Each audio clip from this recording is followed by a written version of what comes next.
Parrots are magic. They make my day.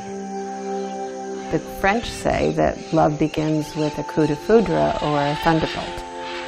Mine began with a hurricane. 1992, my daughter and I heard the call of a wild macaw in the mangrove across the street. We tromped in and saved the bird, and that bird became the love of my life. I didn't know I was a parrot lover until Big Bird landed, so to speak, into my life. Right now, that's a little bit like admitting to, a stash of alcohol in the garage, because I have 6 large macaws. And what happened was every time there was a macaw needing a home, I said yes. In addition to the birds that I live with, I am so blessed to have these wild macaws come into my backyard every single day.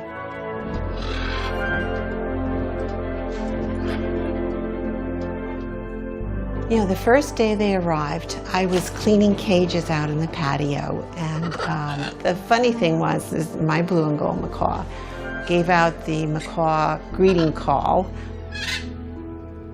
but then she said, for good measure, "Hello, pretty birds." So I guess in Miami it pays to be bilingual.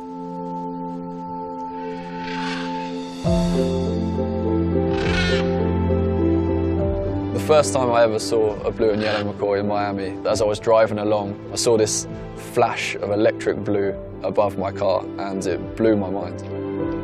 It was my first ever week in Miami, and it really introduced me to what a fabulous place it is.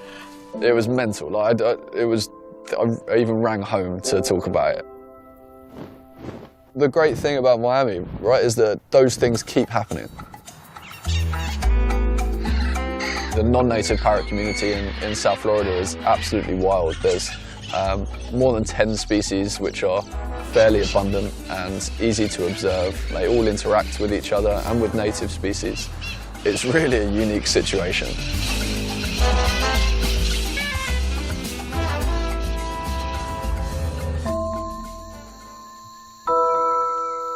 Blue and yellow macaws come from Central and South America. Most large parrots range quite widely across the natural forest ecosystems where they occur. They move between fruiting trees and take advantage of those trees where the fruit is particularly ripe to eat at that time. In Miami, that can be replicated fairly well because there's a lot of ornamental tropical plants scattered across the city.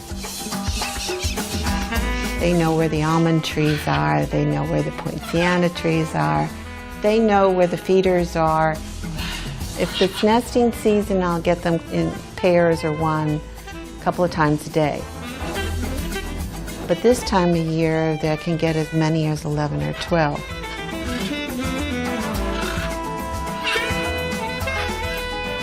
It just makes my day to see them flying free. And that's why I'm so distraught that this magnificence is going to be lost, that these birds are not going to be anymore.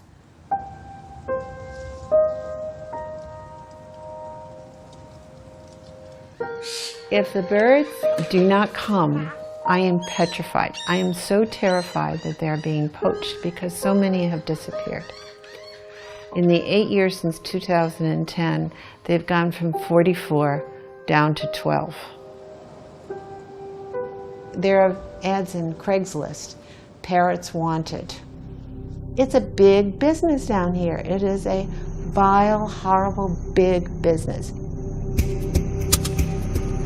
The major means they use to get these birds is that they climb the trees with either cleats or ladders, and they take the baby birds.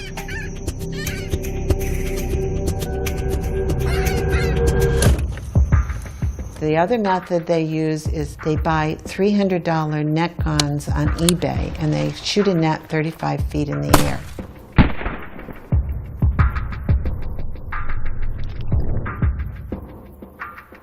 And they sell them broken feet and all. I can't even use the word poaching. Technically, it's not illegal to take parrots according to Florida Fish and Wildlife. As a non-native species, it's not illegal to take them, but philosophically, I don't think it's a great idea. Not all non-native species are necessarily invasive. An invasive species is a non-native species that enters an ecosystem and presents a direct threat to a native species. The macaws in Miami have been here a few decades, and they've also been observed to nest in South Florida. But they're so reliant on the urban ecosystem within Miami that I think it's unlikely that they're going to become invasive throughout South Florida. These are wild birds, whether they're in the native range or not. These are wild birds. They have grown up in the wild and they eat and they nest in the wild. I will use the word poaching, because what else is it? To take something, a magnificent wild animal from its mates, from its flock, from its habitat, and lock it into a cage, usually for breeding, and never let it out again. It's cruel beyond belief. The public is our eyes and ears. Report poachers. If you see somebody with a ladder and a net gun, you need to call the police. Coral Gables, Pinecrest, Coconut Grove, Key Biscayne, we all have bird sanctuary laws that protect the parrots. We should enforce the bird sanctuary laws. They aren't being enforced. Miami is one of the best places in the world. There's tropical lizards, there's tropical birds, there's tropical plants. And I definitely think Miami would lose part of its charm if the macaws were to disappear. Parrots should be parrots, and that means that if they're a pet parrot, they have a loving, caring home. But if they're wild parrots, they should be free. These birds are my life. They are my loves. I must have a strong maternal instinct that I just want to keep them safe and keep them sound and keep them fed and keep them flying. I want them flying free.